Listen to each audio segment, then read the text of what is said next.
Select your program. Philosophy. Program initiated. Approach the threshold. Engage rationality. Open your mind. Godspeed.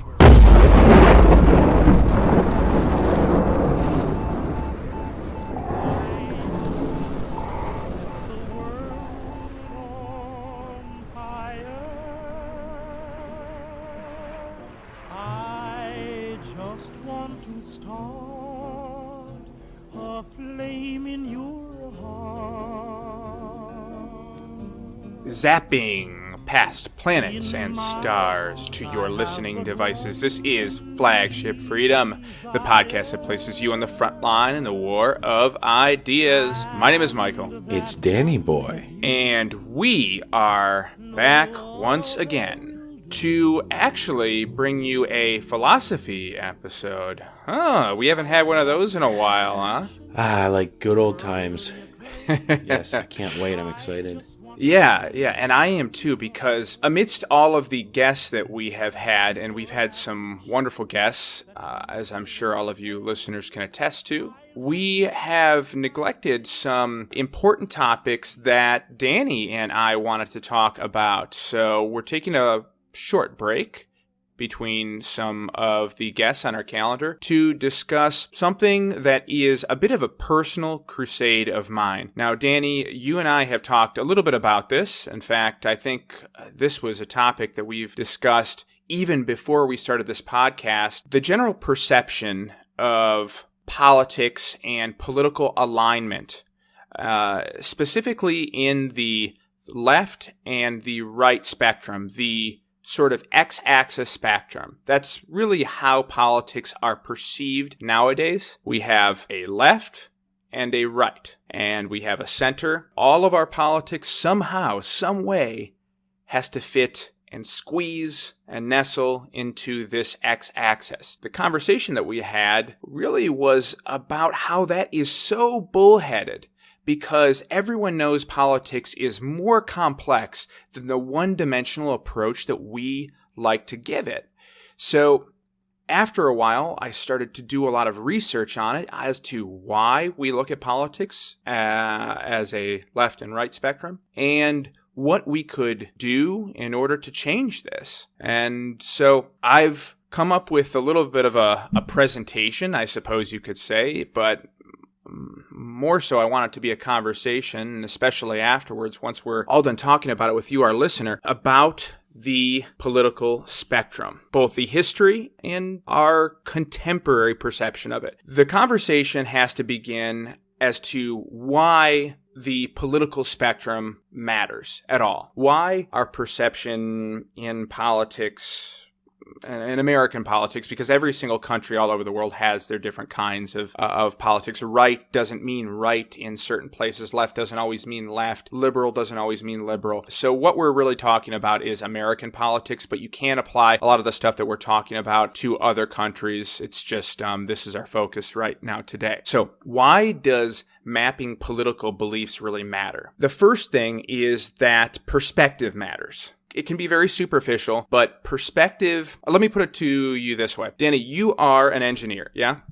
This is true. This is true. Okay, so you guys take a lot of time examining systems, like bits and pieces that work together in a systematic way, and they all interact through laws of physics, yes? Sure, why not, yeah. All right, so you could look at a car as an engine and a frame and, tires and seats and all these sorts of stuff individually. But when you put them all together, then you see a car too. So you can look at a car in two different ways. You can look at it from a very atomic level, and you can also look at it as a systematic level, something that has a variety of interconnected units that work together. Mm-hmm. Does that sound right? Yeah. Yeah, you have to break everything down. Otherwise it'd be impossible to design anything. But of course there are vehicle level dynamics, right? Like there's interaction between the engine and the drivetrain and the suspension and the way that your seats, everything is a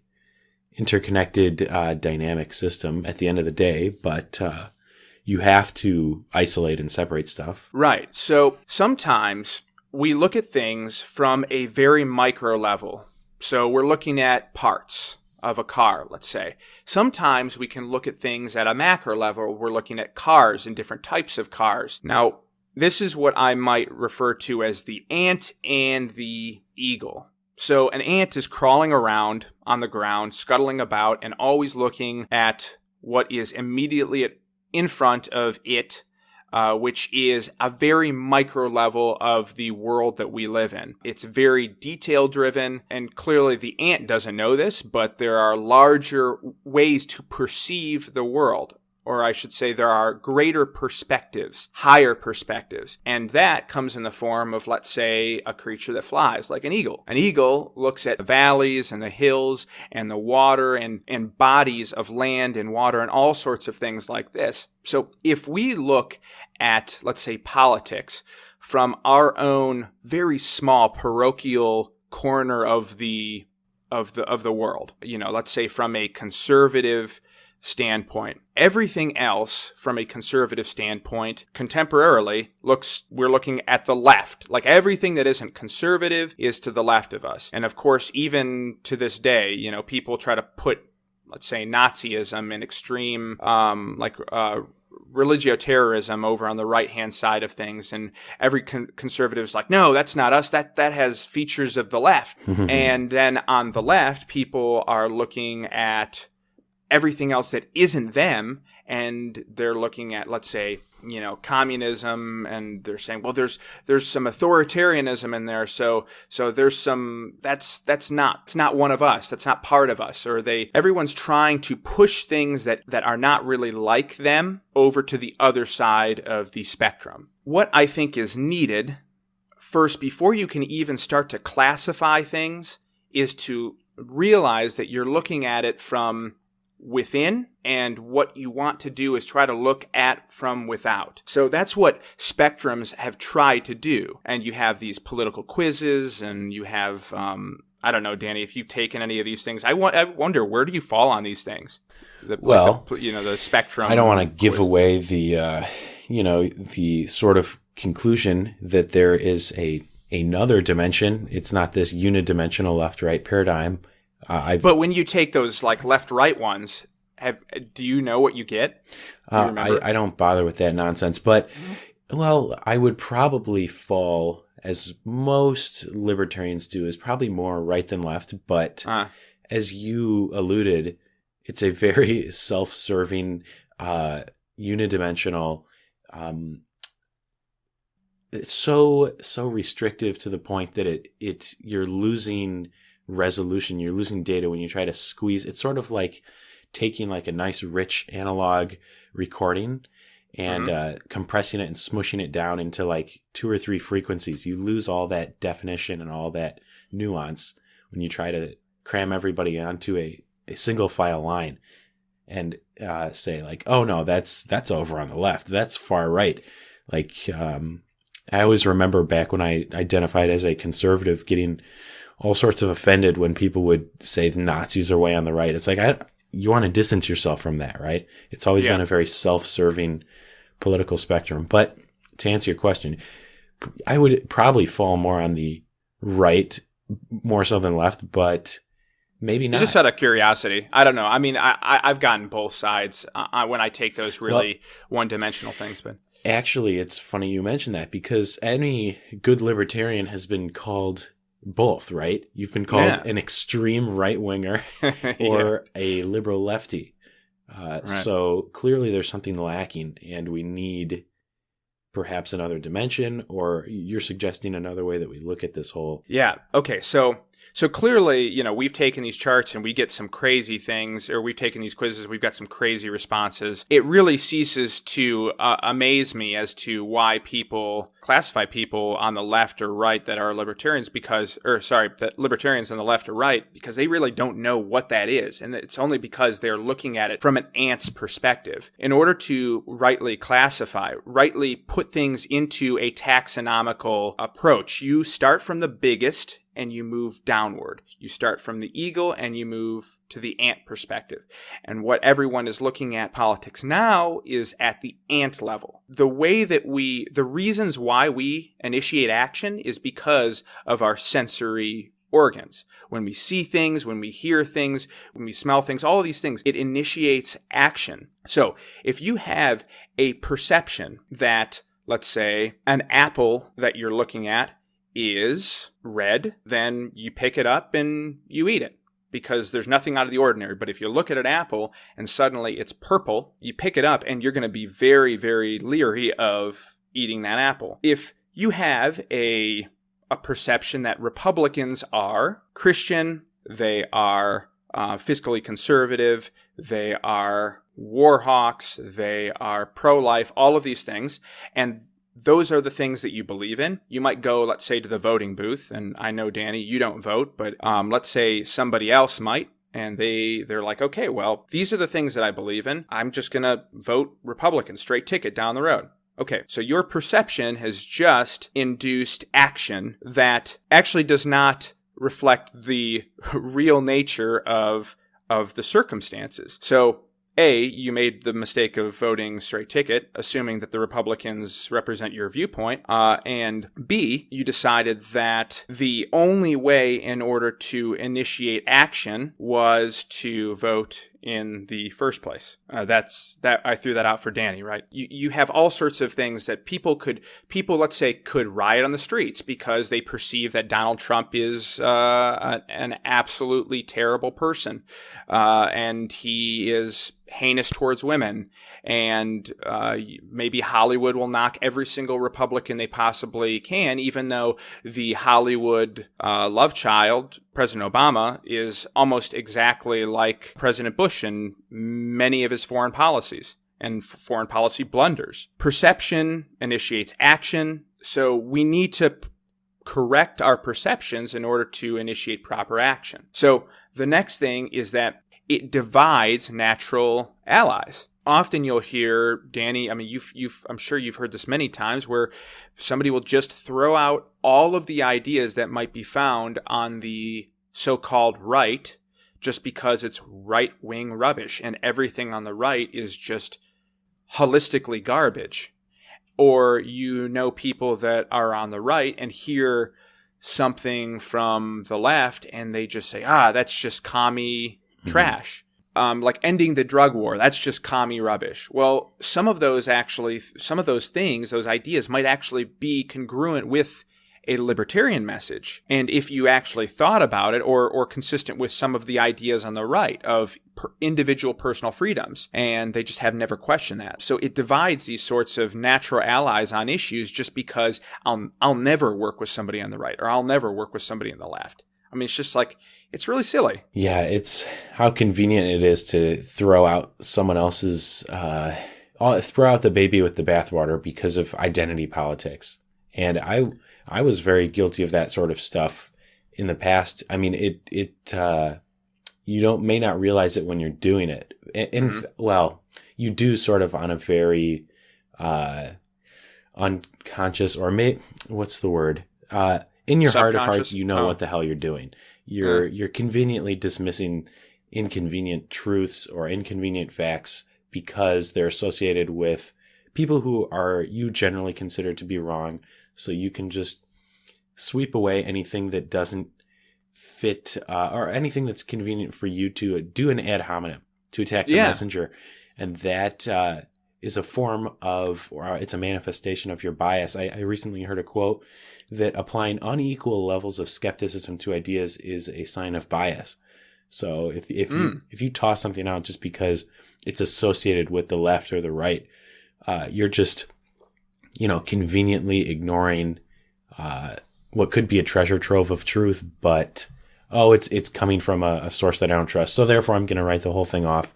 I don't have to go through the challenging task of parsing out, the truth from the falsehood in a detailed and basically do my homework. I just get to say, they're just a blowhard Republican or just a liberal lefty. Right, that's true. So you have the intellectual level, and then you have the emotional level, the sort of repulsion, the actual physical repulsion that some people get, that they've somehow trained themselves over the course of their lives to have when they're even sitting next to a Republican or sitting next to a Democrat. It is stunning to see this. And I was browsing the dating profile of one of my friends. We were flipping through it together, and she went through one of them and spotted somebody that had a bio that said, if you voted for Clinton, swipe left. I mean, this might actually be, okay, maybe there's a little bit of wisdom in the compatibility issue. You don't want to date somebody that you just won't work out that way. And then we kept on going. And then then there was another guy. The guy said, if you voted for Trump, you can grab your own pussy. I'm like, I'm not exactly sure what this guy's implying about his nether regions here. That's a good one. But it was funny, but at the same time, he's making character judgments on people that tried to make a vote on the lesser of two evils. Or maybe they didn't. But they're making very broad assumptions about people based off of this. So there's natural division, natural repulsion on a left and right spectrum. So what I want to do before I introduce a possible solution to this is to explain why briefly this is and what we have now, what the current assumption is right now, the properties of the left and the right. And I want to go and explain to you why there are so many contradictions here, aside from the superficial statements that we made about our internet quizzes and all that. Many of you may not know the history of the left and right. The terminology came from the French Revolution in the late 18th century. It would have been like 1790s around then, where the people on the right were considered the ultra-royalists, or the those who pledged allegiance to the king. So these were the aristocracy and landowning and traditionally the very wealthy. And then you had on the left the Jacobins, or they were the ultra-radicals, and these were the egalitarians. They were the ones that believed in civil liberties, individual civil liberties. And so the terms, the left and the right, started to be used pejoratively just based off of the physical position that they were in front of a king, which was kind of ironic, actually, in more ways than one. So those terms were pushed through time in space all the way through all parts of Europe, and eventually made their way over to America, as of course we are the descendants of the British. And we have very dutifully borrowed the ideas of the left and the right. Now, they have changed somewhat from the French Revolution. It's kind of assumed that America has a constitution, has a Bill of Rights that issues civil liberties to people. So all of these are basic assumptions of America as a society, that we have a semblance of a free market, which stems from the voluntary trading of goods and services. Obviously, we don't have a very pure version of that, but all of these things were not assumed way back in the 18th century. So we can play a little bit of a game here, Danny. The current assumptions of what is placed on the left and what is placed on the right. So just imagine that you're somebody who doesn't really think the way that we do, that just thinks in that sort of black and white x-axis spectrum, I should say. So pretend like you're thinking about it in that way. And I'm going to go through some words, and I want you to start to place them on the left or the right, okay? Okay. All right. I didn't tell you about this before we were talking. I feel very shocked and violated. Yeah, this is going to really, really rattle your jimmies here. All right. Let's go with social democrat. Liberal lefty. Liberal lefty. Okay. So what about democrat? Okay. Yep. What about classical liberal? Right. Man, this is like I need to have two buttons that I can just slam immediately. Right, left. Okay. What about imperialist? Well, this is a term that the left used to criticize war a lot. Mm-hmm. So I've noticed that term was heavily used during the Bush era. So I would say that's an accusation of the right, that they're guilty of imperialism. That's something that the left, assuming that we're thinking in this very strict paradigm. In this black and white sort of x-axis thing. It's something that the so-called left is self-aware of, and something they don't like. So, okay, would that mean that this is associated with the right is imperialism? I would say so. Yes. Okay. I would say contemporarily, yes. Okay. That imperialism is associated with the right. Whether or not that's actually true is besides the point. Right. All right. How about fascism? Oh, right. For sure. Right. All those fascist this Republicans. Is far right. Okay. What about reactionary? That's a criticism I hear coming from the left. I don't even know what the hell that means. It's one of those ambiguous terms. Oh, you reacted to something. That really is all that it means. Reactionary is typically foisted upon conservatives, anyone who maintains some type of semblance of traditionalism or the interest of retaining certain values that are commonly held or commonly assumed are reactionaries. But really, it can be just simply used to mean that you are reacting against a movement that is revolutionary. I mean, I hate these terms so much. They're all relative. They all have a ton of baggage. Like, ooh, you're conservative. Like, I can find 1,000 things that I want to conserve and 1,000 things that I don't want to conserve, or things that, like, if a snake is about to bite your face off, you react to that. Like, these are all totally useless, pointless terms. But anyways, we'll continue with the game. Okay. Let's say, what about fraternity? Oh, those good old boys network. Those Republicans. They're just a bunch of sexist, misogynists. So yeah, the fraternity of Republicans, they're just making backroom deals. So that's the right. Okay. What about equality? That's something I always hear espoused by the left. Although I want to take back that term for people who libertarians who believe in equality of rights. But equality of outcome, that's definitely associated with the left. What about freedom? Ooh, that's a tough one. Yeah. Probably. See, here you have abuse of the language. Freedom to what I believe is the original intent was freedom to do what you want. But then you have people abusing the terms like, I want to have freedom from your lifestyle. So negative rights? Yes, negative versus positive. Right? Yes, right. The term is historically more associated and coming from people on the right. But now as we deconstruct this false dichotomy, it's coming, or it's having a lot more to do with the left, like freedom to marry somebody who you want, etc. That one has some historical baggage. Right. Okay. Let me just go through a couple more, and I'll explain to you the point in all of this, and I'll name a couple of other associations so we have at least everyone's on the same page here. All right. What about progress? Well, I think progressive. Again, a totally pointless term, but rather loaded as well. Right. We'll say left. Okay. And what about tradition? Oh yeah, staunch. Uptight conservative. I think of grandma on a Thanksgiving. No, we don't talk about those gays, and we don't do that gay sex or anything like that. So that's okay, right. And how about internationalism? Yes, I'm a world citizen, liberal lefty. Okay, all right. So everyone's starting to get the idea that. Whether or not... I'm sorry, Mike. I need to do a disclaimer. By the way, that was indulging the spirit of the game. Right.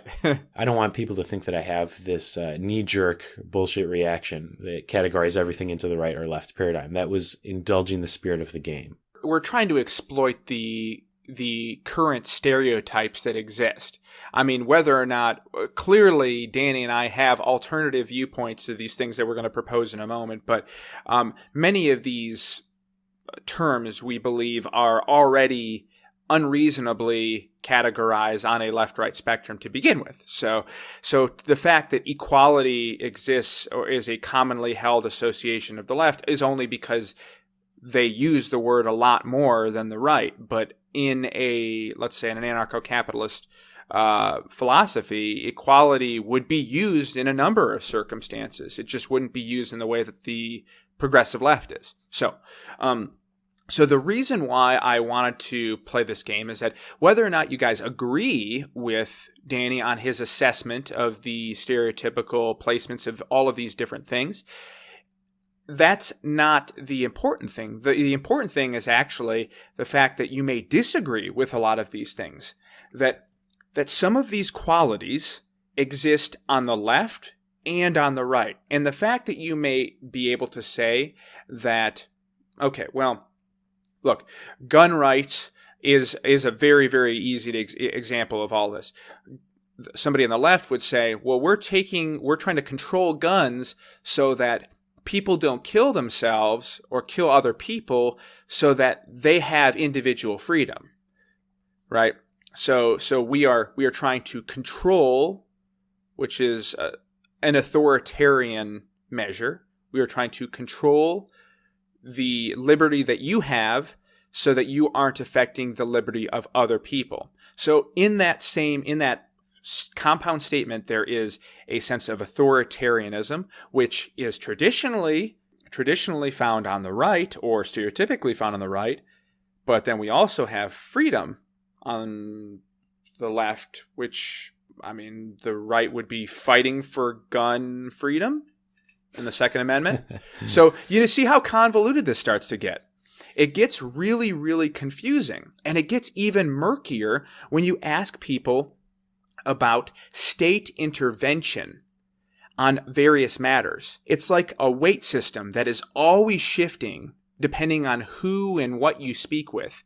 Like everyone's got their own system of measurements as to what is on the left and on the right. And they use it so pejoratively. So they weaponize the usage of the term right or on the left as if they're just spitting acid out of their mouth, because certain ideas don't really work in their viewpoint, but it's so hypocritical. Of course, we also have the center too. Danny, everybody wants to be in the center, right? I mean, it sounds like so nice and warm, and we're able to compromise, and I'm able to work with the left and the right. Oh yeah, just reach across the aisle over here. I'm a nuanced and reasonable guy. I'm not an extremist. And those people who describe themselves as moderate, I do remember feeling a little bit of disgust for them. Like, man, you have no principles, so you're going to try to take the high road and sit over here and act like you know better than both people. But again, it's just another casualty of this ridiculous, overly confining, false dichotomy that we're dealing with here. It doesn't describe anything effectively. It's such a loaded term, as you said. Right, yeah. The center is something that people, I think, want to use in order to avoid some sort of conflict at the dinner table, or to appear reasonable and someone who is willing to compromise with both ideas, and they can find both ideas appealing.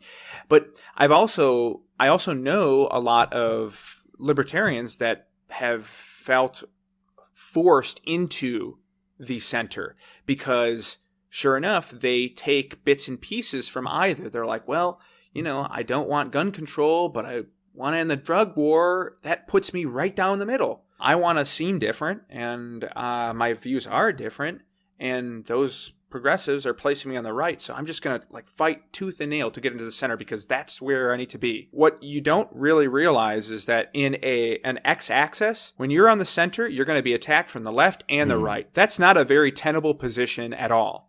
So let's get to where... Oh, and by the way, where would anarchism fall in a left and right spectrum? I'm asking this legitimately because I really don't know how you would place that. This is another one of those questions that's just overloaded like a baked potato with the baggage of history. Like, historically, and this is a criticism, leftist anarchists, and here I am guilty of using the language again, Anarchy is historically associated with those on the left, i.e. with socialism. Yeah, or communism, which, if you can wrap your head around that, anarcho-communism is sort of an oxymoron. But yeah, this is, again, one of those terms. I had a guy at my previous job say, anarchy is like a communist, leftist, utopian idea. I was dumbfounded. I had never heard it described that. As if anything, everybody always said, "Oh, you're a hardcore right winger because you don't want any government." So it's again overly restricted to the point. It's all relative. We're all floating with no ground. So, Mike, I think you need to help give us another way of looking at things. I know you've been holding back all this time, but I know. I'm doing this for dramatic exposition here, so I hope the audience will forgive me. But I think that some of this is necessary because we need to, of course, address a problem and then provide a solution. And here is the solution. Actually, has been proposed by multiple people over the last 50 or 60 years, which is surprising. I think the 1950s is the first time that something like this has been proposed. But if we have an x-axis, we must then, in order to start seeing things in color, we have to add a y-axis. Now, we have an X and a Y. So this is, for all of you that remember your mathematics class from way back when, plotting graphs and all that sort of stuff. So you're looking at a cross, X-axis and a Y-axis. What do these two things mean, and where did this come from? The idea, really in the form that I am talking about, came from a fella in the 1970, named Dave Nolan. Dave Nolan was a libertarian. You can understand why he would, because he perceived this problem of being tossed back and forth, left, right, left, right. So he created this in order to express the significant nuance between let's say, a fascist and a libertarian, which would necessarily be on the right side if you were, let's say, on the left. You just place a libertarian and a fascist together. And that sounds so absurd if you have anything to do with the knowledge of the two political philosophies. What does the y-axis represent, and what does the x-axis represent in this? Nolan believed that the defining element, the sort of piece that everyone was forgetting, was the amount of government control over human action that is advocated. So immediately, all of you libertarians and you Hayekians are thinking human action. Oh, okay. Well, we all know that, human action is very important in the study of economics. Dave was obviously influenced by Hayek to some degree in this, but Nolan also further reasoned that all human political action can be divided into two categories. So you have economic and you have personal. The x-axis represents the personal. Personal category might include, your relationships, your artistic expression, your freedom of speech, what people can do with their own bodies and minds, all of these sorts of stuff, who they can marry, choosing what books they can read, what movies they can watch, what foods, medicines they can consume, what religion, all of this falls under the personal. So that's your x-axis. Your x-axis has personal, and then it also has economical. What they do, what people do as producers and consumers. This is people interacting with other people in an economic sense. What they can buy, what they can sell, what they can produce, where they work, who they hire, all of this sort of stuff. So that is on the x-axis, okay? So you have personal and economic. Economic would be on the right side. So if you're looking at the chart was originally conceived of as a diamond. So you're looking at X and Y axis, you just tilt it to the side once. So you have a diamond. You have economical on one side, on the right side typically, and then personal on the left side. And then we have the y-axis. The y-axis simply indicates more or less regulation. More regulation, in Nolan's conception of the chart, was the bottom of the point, and less regulation was at the top. Some people call it government bound, government unbound. Some people say more or less regulation. Some people say, I think Nolan said something along the lines of authoritarian, libertarian. Essentially what we have now is a second dimension that we can express characteristics of politics that before we were not able to. Let's go back to some of these ideas. Let's use libertarianism and fascism, which a lot of people would say, okay, libertarianism is right-leaning. I've even heard extreme right-wing. Maybe anarcho-capitalism would be extreme right-wing, but an anarcho-capitalist ain't got nothing to do with a fascist. I can tell you that much. So where do they go in a chart?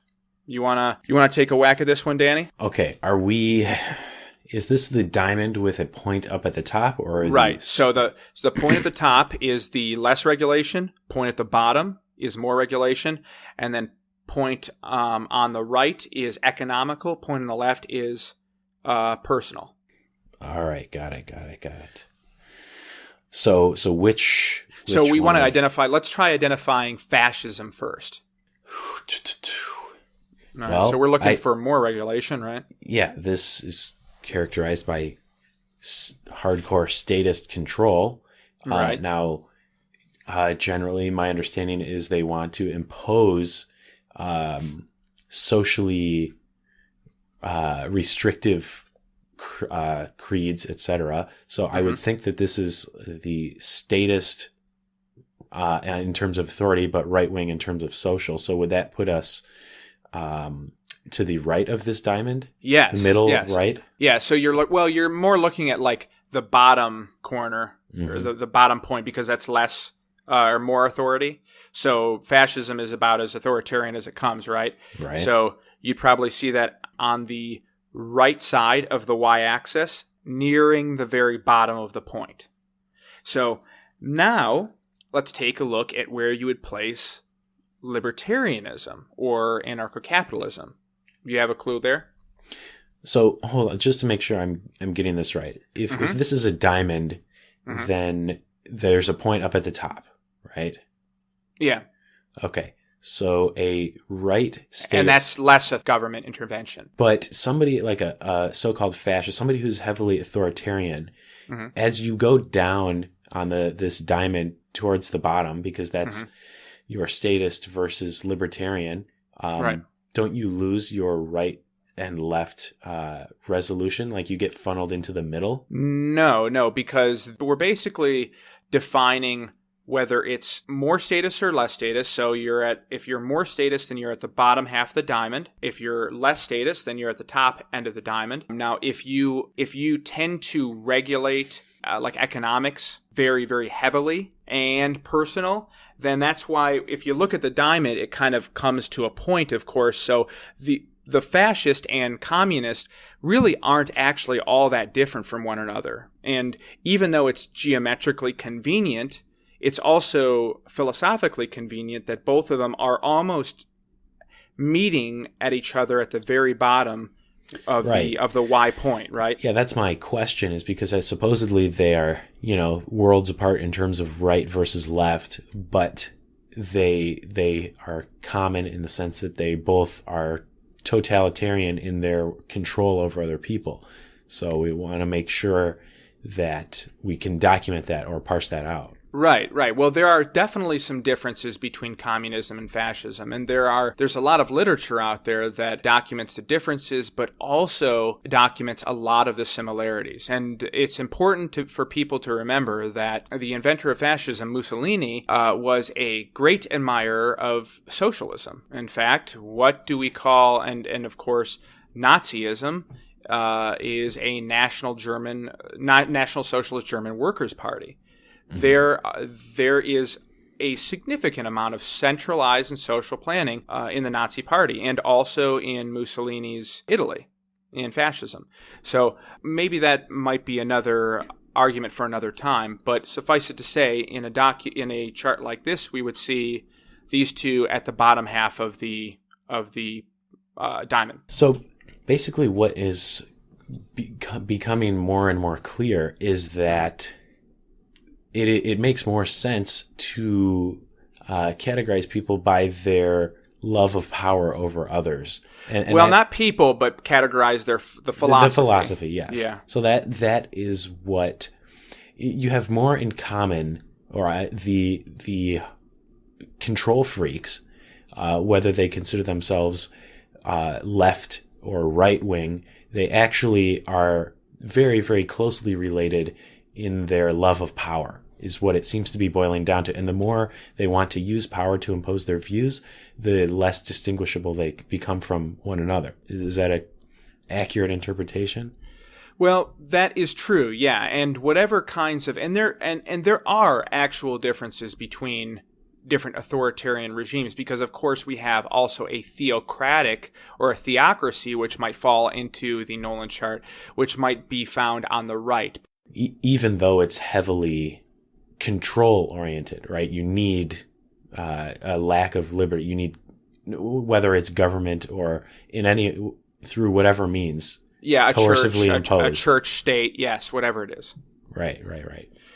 Right. So back to the anarcho-capitalism or the libertarian would be at the very top of the diamond or somewhere around that area. Now, whether they are left-leaning or right-leaning may come down to, let's say, Ron Paul is a pro-life libertarian. Murray Rothbard is a pro-choice libertarian. Hans Hermann Hoppe is a border control anarcho-capitalist. So we have some differences there, but they have a lot more in common at their very top than being on the opposite ends of of a single one-dimensional spectrum.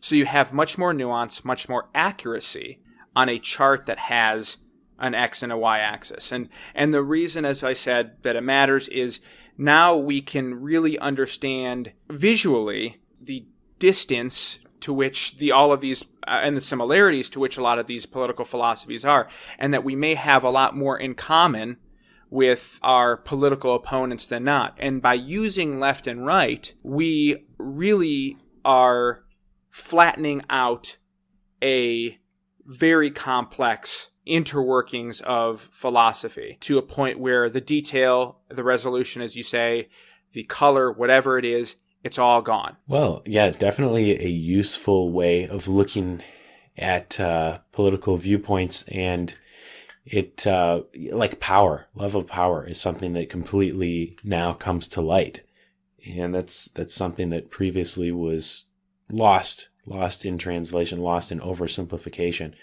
I don't think we'll ever have a perfectly descriptive box. I mean, otherwise it would become n-dimensional. Yeah. But definitely a step up from this retarded left-right paradigm. Yeah, and this idea is by no means perfect, but it is meant to be an improvement on our very simplistic left-right paradigm. It's just a transcendence of that in every single way. Now, of course, I would love to hear some more feedback, and I'm very familiar with some of the criticisms of a chart like this, but I can tell you this much. Those sorts of criticisms are doubly so in an X-only paradigm. There are infinitely more criticisms on a chart like that, on a spectrum like that, than on a chart like the Nolan chart. What we got to do is we keep on improving, the way that we visualize things. But when you start to think about left and right, the next time you have a conversation, just remember there are more dimensions than just the one dimension you're thinking of. And what you're doing by placing somebody in the far right who may not be actually far right is you are disenfranchising them from actual meaningful goals that you and this person might actually share. So one thing, yeah, go ahead. I'm sorry. One thing I like about this is it also helps to strip away the historical baggage, because you have terms like they're strictly relative terms like conservative or liberal, or even worse is progressive.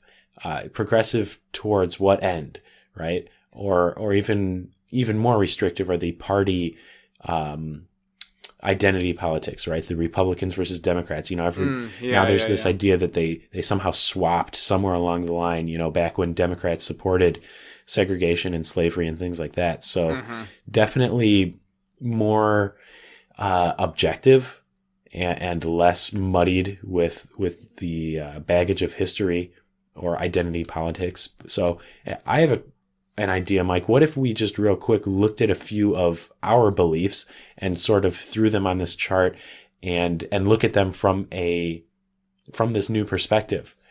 Things which we used to be accused of, being a lefty for some reasons and someone on a cranky conservative for other reasons, and try to see how helpful this new viewpoint is. This could be interesting. All right. Well, name an issue. Okay, so drugs.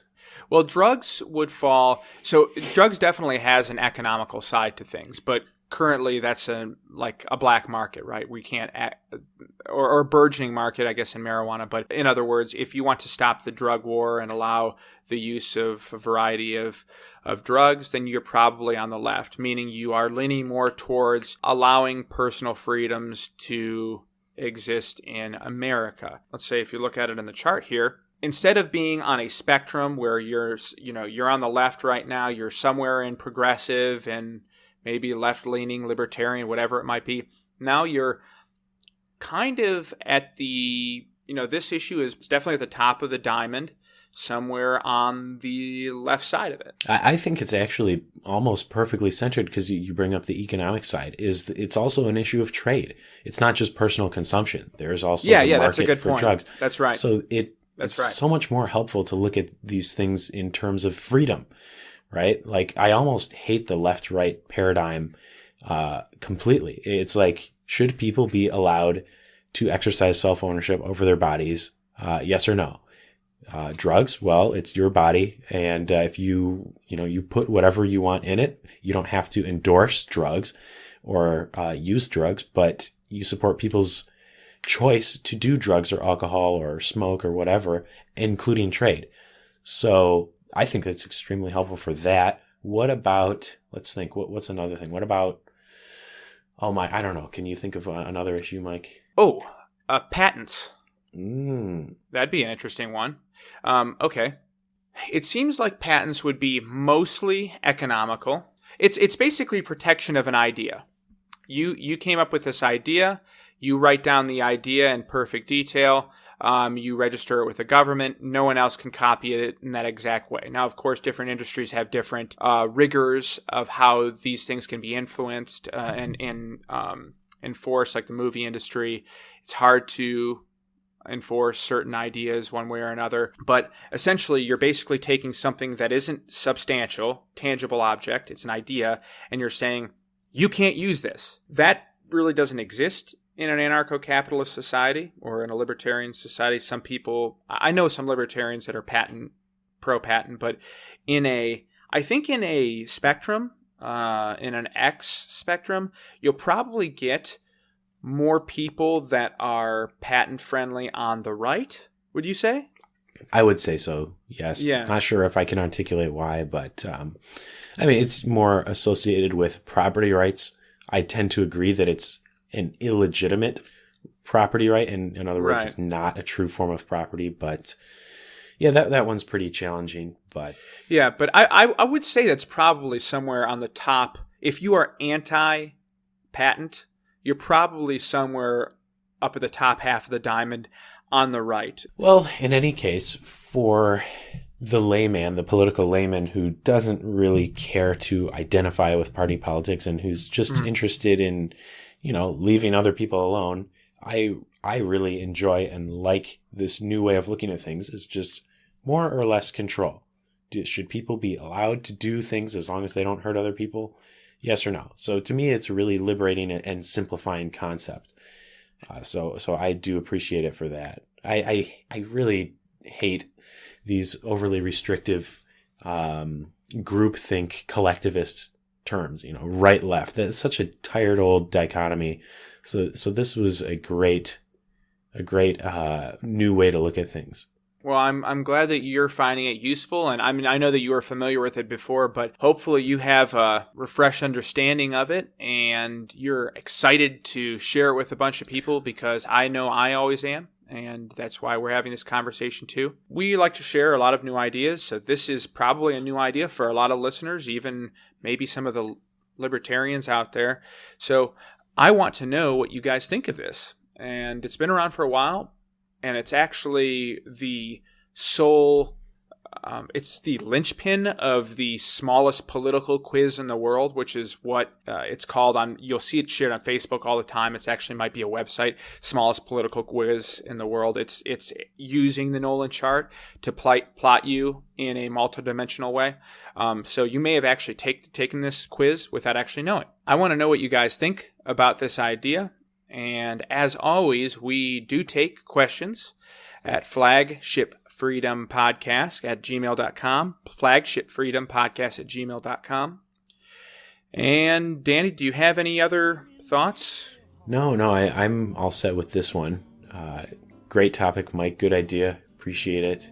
Thank you for that. Oh, yeah, you are very welcome. All right, ladies and gentlemen, that seems to be all for now. We'll probably be back. We will be back with another guest, a very exciting one, I do believe, our next episode. In the meantime, remember, this is the podcast that places you on the front line in the war of ideas.